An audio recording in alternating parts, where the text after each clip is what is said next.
Imagine this. Nightfall settles over eternity itself, a darkness not made of shadows but of tension. The heavens, once radiant with endless harmony, suddenly feel strained, like a violin string pulled too tight, ready to snap with one more breath. And up there, in the highest sanctuaries of celestial light, something is cracking. This isn't the story of Lucifer falling. This is the story of what he broke on his way down. The story of the angels who loved him, the angels who followed him, the angels who didn't step into rebellion out of hatred, but out of trust, and that trust is what he destroyed first.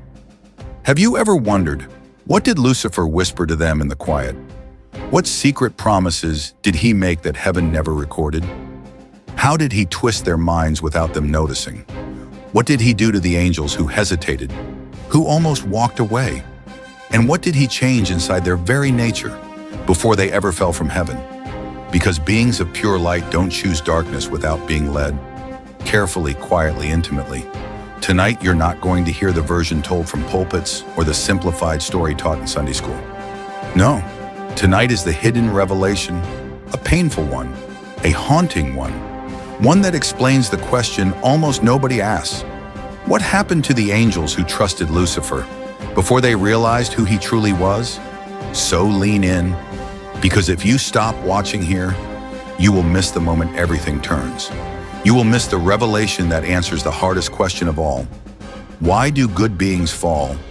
And what becomes of their souls after the breaking begins? Nightfall, the kind you feel rather than see, settled over eternity. Not darkness, not shadow, just a quiet tension. The air in heaven, once weightless and perfect, now seemed to vibrate with something unspoken, something uneasy, and the angels felt it. Not as fear, but as a strange, unfamiliar tightening in the soul. No one knew where it came from. But if you've ever walked into a room and instantly sensed that something had changed, you know exactly what they felt, and at the center of it was Lucifer. He didn't look different, he didn't sound different, but the way angels reacted to him, that had changed. Some felt drawn to him even more deeply. Others felt a slight ache in his presence. A flutter in the heart that tasted like confusion. That was the beginning. The first crack in heaven's perfection wasn't a war. It was a feeling. Lucifer had found a way to touch the soft places inside the angels. The places even they didn't know were vulnerable. He approached the tender-hearted first, the ones with deep admiration for him, the ones who felt unnoticed in the vastness of eternity, the ones who longed for purpose they couldn't explain. And he didn't come to them with threats. He came with gentleness. He spoke like someone who understood them more than anyone else ever had. Do you ever wonder, he'd whisper in a moment of quiet, why your gifts feel smaller than they should be? Not accusing, just curious. Have you ever felt, he'd ask, that something in you was meant for more? Not rebellious, just reflective. He didn't plant pride, he planted comparison.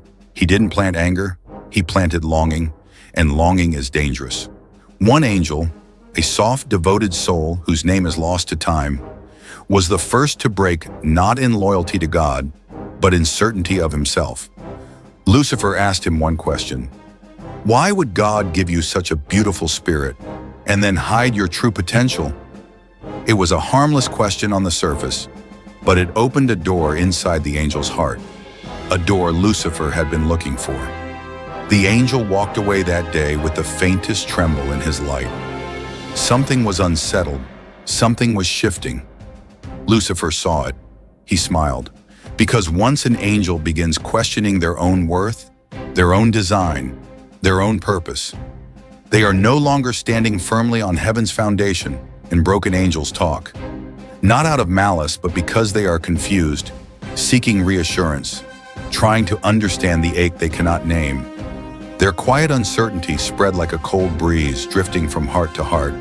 An angel who once sang without hesitation now paused mid-note, wondering if her voice truly mattered.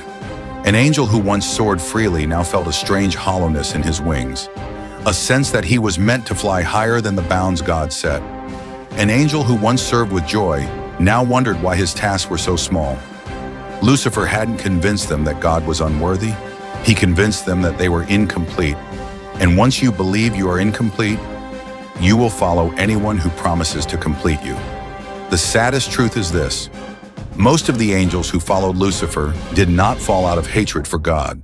They fell because Lucifer made them doubt the goodness inside themselves. He dimmed their self-trust. He weakened their certainty. He touched their light ever so softly and made it flicker. And when a light begins to flicker, it becomes easier to lead into the dark. By the time the angels realized something was wrong, they weren't running away from heaven. They were running toward the one who made them feel understood. Lucifer didn't lead them out. He hollowed them first. So when they followed him, it felt less like betrayal and more like relief. Lucifer didn't just speak, he promised. Not promises of gold or glory, not the kind humans understand. These were promises that touched the deepest corners of the angels' hearts, the places even God's light had left unspoken. He promised understanding, purpose, freedom, and he did it so carefully that the angels barely realized they were listening with more than ears. They were listening with their very souls. Why should your brilliance remain hidden? He would ask. Why should you not decide the worth of your own life? Why should you follow when you could lead? Every word was like water on stone, gentle at first but persistent, wearing down certainty. Some angels hesitated, some shivered, some thought, perhaps he is right. Perhaps I have been unseen, unheard, undervalued. And in those hesitant hearts, Lucifer planted seeds of desire. Desire to be more than what they were allowed to be. Desire to carve a path beyond the order that had always defined them. Desire to be chosen, recognized, remembered. He didn't speak of rebellion. He spoke of potential, of justice, of fairness. And the angels, innocent and trusting, drank it all in. The promises were intoxicating because they were true in part. Yes, the angels were powerful. Yes, they could do more. Yes, they had gifts unmeasured. But the truth was only a shadow of the lie that followed. To achieve more, you must leave behind what you've always known. Lucifer never said it outright. He let the angels decide for themselves, and the choice he guided them toward was destruction. Do you see the horror here? They weren't coerced. They weren't forced. They wanted the promises he made. They wanted to be seen. They wanted to be valued. They wanted to believe they were extraordinary. And that desire, that craving, became the hook. Thousands of angels who had once radiated pure light, angels who had sung beside the throne without hesitation, now felt a strange, restless hunger. And once desire is awakened, doubt follows closely behind, and fear is never far after that. By the time God noticed the subtle shift, many angels were already leaning toward Lucifer. They weren't rebels yet. They were dreamers, believers in promises whispered softly in empty corridors of their hearts. And that is what made it worse. That is what made it tragic. Lucifer didn't simply lead them astray, he made them choose. And the choice came not from hatred of God, but from the lure of being truly seen and understood. Some angels resisted, some recoiled at the temptation, trembling, and Lucifer noted them carefully. He remembered every hesitation, every glance of doubt, every heartbeat that faltered under his words. Because hesitation could be broken, doubt could be molded, fear could be converted into loyalty. He was patient, and he was precise. The angels who followed him, the ones who leaned in and accepted his promises, were changed before their wings ever touched the path of rebellion. Their loyalty was no longer pure. It was colored by desire, doubt, and secret yearning. And that is the hidden revelation. The real fall didn't start with war. It started with the promise of something more. Not every angel followed at once. Not every heart yielded to whispers and promises. Some lingered in the space between devotion and doubt, caught in a storm they could not name. They hesitated. They watched the angels around them lean in toward Lucifer's vision, drawn by the promise of understanding and purpose. And they felt the first pangs of fear. If I do not follow, will I be left behind? Will I lose my place in eternity? It was the quietest form of torture, the kind no one speaks of, the kind that gnaws at your soul while you sit among those you love. Lucifer noticed them immediately. He did not push. He did not coerce. He whispered, "You already know your worth. Why let fear decide your destiny? Why watch from the sidelines when you could shape the world?" The hesitant angels felt the pull. It was not seduction in the way humans understand. It was persuasion that felt like love, like mentorship, like care. And every moment they lingered, every glance of doubt, only drew them deeper into his influence. Some tried to resist. They clung to loyalty, to truth, to the certainty of God's light. But the ache in their hearts, the subtle yearning for recognition, for understanding, for purpose, grew heavier, and Lucifer was patient. He did not need to strike all at once. He let the angels struggle, debate, and question themselves. Because by the time they chose to follow, their choice felt entirely their own. The tragedy is in that moment. They believed they were acting freely. They believed they were choosing the path of enlightenment. But in truth, they were already walking the path he had paved for them. And for those who hesitated the longest, the inner battle was the cruelest. Imagine being a being of pure light, torn between the brilliance of what you know is true and the seductive pull of promises that feel undeniably right. Some angels wept. Some prayed silently, questioning God and themselves. Some felt the weight of betrayal even before they had acted. And Lucifer watched it all, not with anger, not with malice, but with meticulous care. Every hesitation, every struggle, every flicker of doubt was cataloged, noted, and folded into the next stage of his influence. Because for him, patience was as powerful as fire. The angels who followed him were not mindless. They were not weak. And that is why their fall was so devastating. It was not a single act. It was a slow, intimate reshaping of the soul, a bending of desire, hope, and fear until loyalty was no longer to God, but to Lucifer. By the end, even those who hesitated the longest could not recognize themselves. Their light flickered, their certainty wavered, their devotion had shifted quietly, invisibly, irreversibly. And in that quiet shift, heaven itself began to fracture. Some angels never hesitated. Some angels trusted him completely, their loyalty unquestioned, their faith in him absolute. They were the brightest, the purest, the ones whose devotion was effortless, and they were the ones most vulnerable. Lucifer did not deceive them with words at first. He did not need to. Their innocence, their absolute faith in his wisdom, did the work for him. He let them watch as he guided others, the hesitant, the doubtful, and he showed them the path forward, a path that promised understanding, freedom, and recognition, a path that felt right because it was paved in truth. But truth, twisted just slightly, can be more dangerous than a lie. He whispered to them in ways no one could hear. "You have always served so faithfully. You have always done what is expected. But what if there is more for you?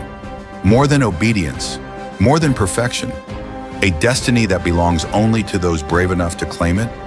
And in that moment, the angels who trusted him completely began to feel it. A new kind of desire, not born from doubt, not born from fear, but born from hope. Hope can be as blinding as pride. They followed him with open hearts, believing they were walking toward enlightenment. They followed him because they loved him, because they trusted him, because they believed his vision was true. And that love, that trust, that belief was exactly what made the betrayal so profound. Lucifer did not shatter their wings immediately. He did not cast them into darkness at once. He changed them from the inside out. He nurtured their desire for recognition, for purpose, for belonging. He fed the part of them that wondered if their devotion alone was enough. He made them doubt the completeness of their own light, not through force, but through intimacy.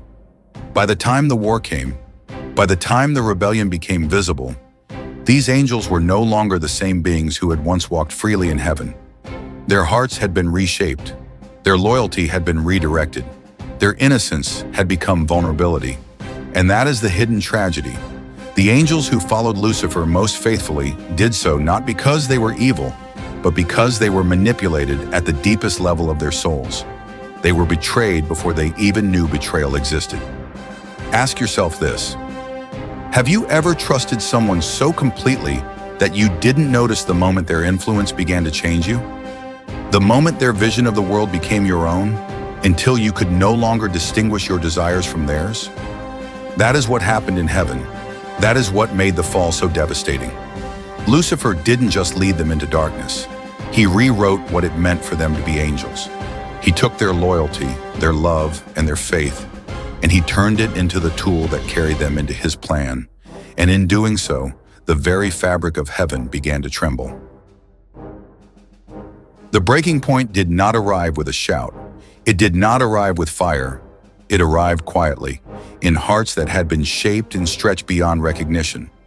By now, the angels who followed Lucifer were no longer merely influenced. They were invested. They had tasted the promises of understanding, purpose, and freedom, and their souls ached for more. And the angels who had hesitated, they wavered. Their doubts grew heavier with every whispered word, every subtle encouragement from Lucifer. Every glance at the unwavering devotion of others made their hearts tremble with fear. Fear of being left behind, fear of being forgotten, fear of losing their place in eternity. Lucifer had been patient. He had been meticulous. And now, after long hours of quiet manipulation, the stage was set. He did not coerce. He did not command. He simply revealed the path, and the angels chose it. For some, it felt like liberation. For others, it felt like destiny. And for a few, it felt like tragedy unfolding too slowly to stop the most heartbreaking part. Even those who hesitated the longest could not see that they were following not a vision of truth, but a reflection of their own desires. Carefully molded, carefully coaxed, Lucifer had broken heaven without lifting a sword. He had twisted loyalty into longing, admiration into dependence, innocence into vulnerability. And the angels, those beings of light, now stood at the edge of the war, not knowing that the real battle had already been fought. Inside their own hearts, it was not God they had betrayed. It was themselves. And once the heart is broken, the wings follow. They spread their wings, yes, but the flight was different now. Their brilliance dimmed in ways that could not be undone. Their trust had been reshaped. Their purpose had been rewritten. And so, when the rebellion erupted, when the heavens rang with the cries of conflict, the true cost had already been paid. It was a cost invisible to those who watched from afar, a cost that would echo for eternity. The angels who followed Lucifer carried within them a quiet tragedy. They had not simply fallen, they had been remade, by subtle words, careful promises, and the patient art of manipulation. Heaven was scarred, not by war, but by the softest touch of betrayal, the kind that no one could see coming, and as eternity would remember it, the angels who once shone most brightly were now the ones whose light trembled the most. The war in heaven was visible, loud, and terrifying. The angels who followed Lucifer carried wounds no sword could inflict. They had been reshaped from the inside.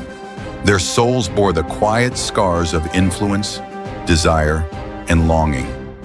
Even after the rebellion, even after the battles, even after exile, the echo of that first manipulation remained. The angels who once radiated pure light now carried shadows within them. Not darkness entirely, but flickers, fractures, and questions that never fully healed. Some wondered in secret, was I ever truly myself? Or was I only what he made me? Others wrestled with longing. Could I have chosen differently? Could I have resisted? Could I have remained loyal without fear of insignificance? And those who hesitated the longest, the angels torn between love, doubt, and obedience, they suffered the most, not because they had chosen wrong, but because they had glimpsed the possibility of another path. And Lucifer had made them believe it was better. He had offered them hope, autonomy, purpose, and they had taken it, thinking it was light, only to discover that it was a shadow masquerading as brilliance. The hidden revelation is this: Lucifer did not simply lead angels into rebellion. He remade their hearts, their minds, and their souls. He redefined loyalty, trust, and desire. He showed them that the very gifts that made them angels could be wielded against themselves. And in that quiet, cruel transformation, heaven lost something far greater than a war. It lost certainty. It lost innocence. It lost the unbroken purity of those who trusted most. The angels who followed him did not just fall. They became different beings, still angels in form, still radiant in appearance, but forever altered in essence. Ask yourself this: have you ever followed someone you trusted completely, only to realize too late that your own heart had been quietly reshaped? Have you ever been led by promises that felt like love, only to find they were the seeds of your undoing? This is the story of what Lucifer did. Not to overthrow God, not to wage war, but to touch, twist, and transform the angels who trusted him most.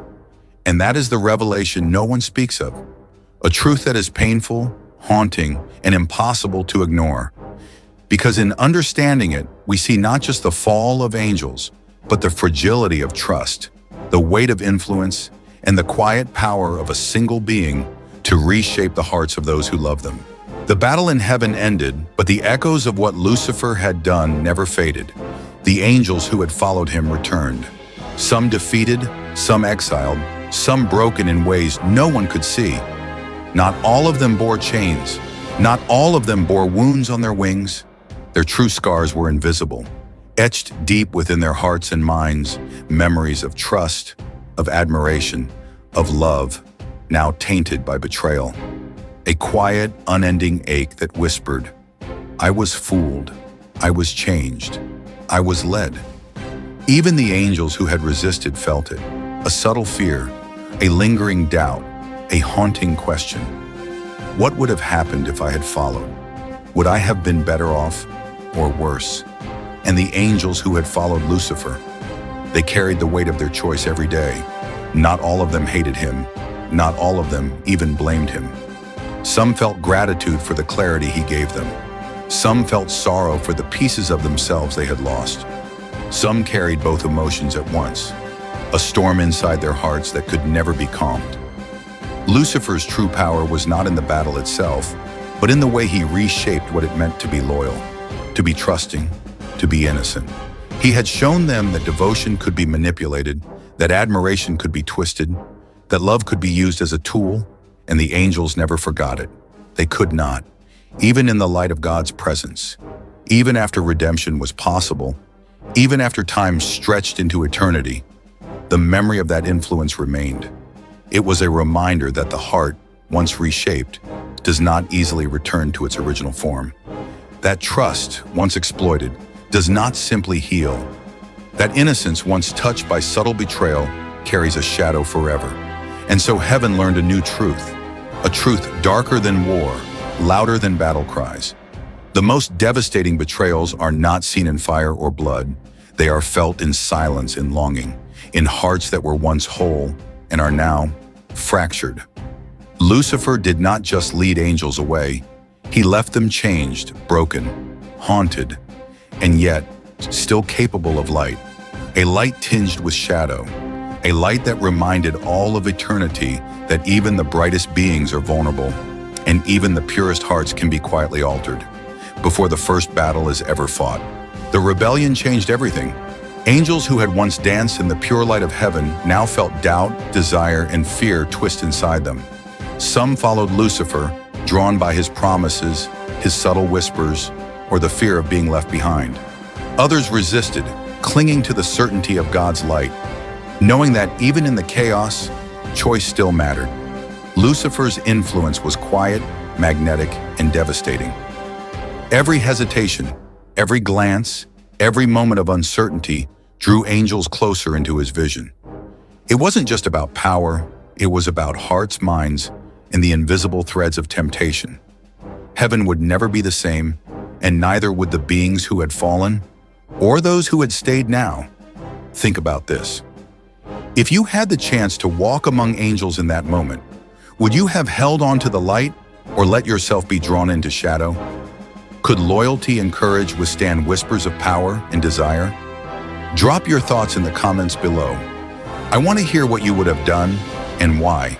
And if this story stirred something in you, make sure to like, subscribe, and click the bell so you never miss a journey into the hidden mysteries of the Bible.